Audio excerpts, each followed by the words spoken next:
My vacations always start that way. Why? Because there's so many things to see. There's no time to waste.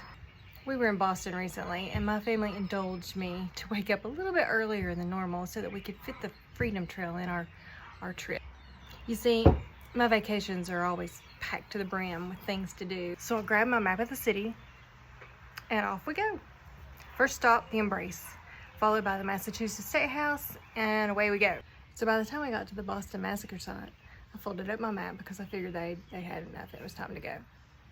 But no, they still wanted to see Paul Revere's house, so let's go.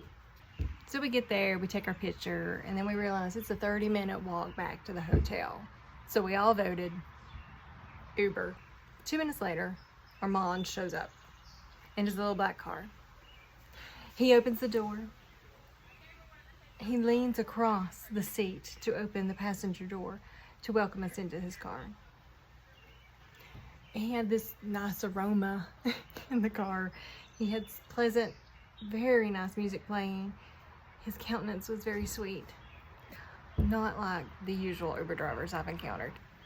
I usually only use Uber when I'm on vacation in big cities, and they're usually always talking on their phone, on speakerphone, the entire time to someone else in a different language, or they're eating, or they're not paying attention, or they rarely talk to us. And so I usually just close my eyes and pray that we get to where we're going. But not this guy. He said, "So how do you like Boston?" To which I replied, "It's everything I imagined it would be." We exchanged some pleasantries, and I found out that he's from Albania originally. So I asked him how long he's lived in Boston. 14 years, he says proudly. So I reply, "Well, how do you like Boston?"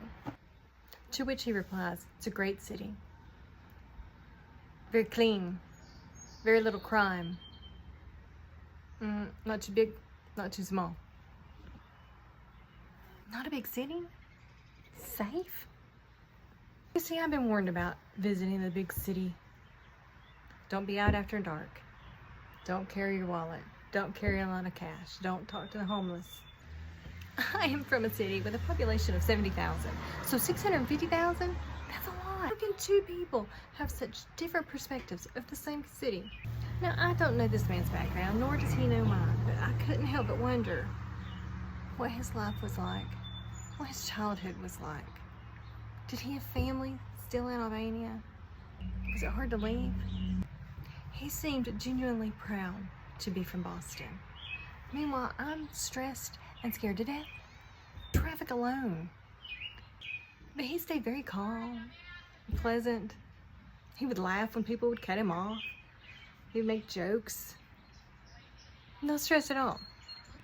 My ignorance of the city prompted me to do a little more research on it. Come to find out, it really is a safe city. It's ranked 13th in safety in the US. Home to Harvard, MIT, the Celtics, the Red Sox, over 900 parks. No wonder he loves it. Charles Swindoll said, "Perspective adds a breath of fresh air to an otherwise suffocating demands of life." Perspective reminds the new mama that is exhausted to the point of tears, that while the days may seem long, the years are very, very short. And you won't know that you've given your baby his last bottle until it was his last. Then you'd give anything to have just one more chance to just sit and rock him and feed him that last bottle. To the medical intern, who is also exhausted from many sleepless nights, and even questions why they're still doing this. The mama of the son you'll save one day will be grateful you didn't give up. To the teacher, we all know you're tired. Your day starts before the first student ever steps foot on campus, and you're there way after they leave. You prepare, you counsel, you show up to extracurricular activities. You're grading papers after hours at night at your own child's soccer game. You bring in extra snacks and food for the children because you know some of them don't get extra food when they get home. And you give attention to students who don't see love any other way. You help show that student they matter. So much so that on their graduation day, it's your face they look for in the crowd. If I lean in and learn from the experiences of others, then my own viewpoint grows, and so does my knowledge.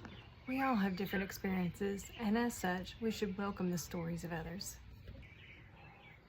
My Uber driver wasn't pushing an agenda or even realized what the words he was saying mattered, but he made an impact far beyond that 5-minute ride. Let's sit at the same table without prejudice. Where there is understanding, there is empathy, compassion, and love. I can share Jesus with others without having the perfect message or even knowing all the right answers. Just as the Uber driver displayed sincerity and pride, we can share Jesus by living our faith in our day-to-day interactions, listening deeply, and reflecting Christ's love and grace. There's another man that I think about a lot too. I watched a video of his, it's been a while, and I may have to do another whole video on just him. He's an atheist, and he challenges things from the Bible, but he's not an uneducated man. His job is to bring perspective to others. He had several examples, but just a few that I can share with you are like, how could a man survive inside the belly of a fish for 3 days? And how could the world survive a massive flood? And how could a woman be turned into salt? But consider this. How can a car park itself? And how can a house be printed? There's no way a robot could do open heart surgery. You can't tell me there's an assistant that lives in the cloud and can turn my lights off in my house from her cloud. You see, without perspective, we have a one-sided, uneducated view. There's events occurring right now and technological advancements. It's pretty hard to understand too, if I hadn't actually lived in the age that it happened. So friends, tell your stories. Share your experiences with others. Help others see a different view. My Uber driver simply shared his thoughts, and within 30 seconds, helped me to see a city I hadn't seen before. Share your journeys, and you'll change perspectives. Share Jesus, and you'll change lives.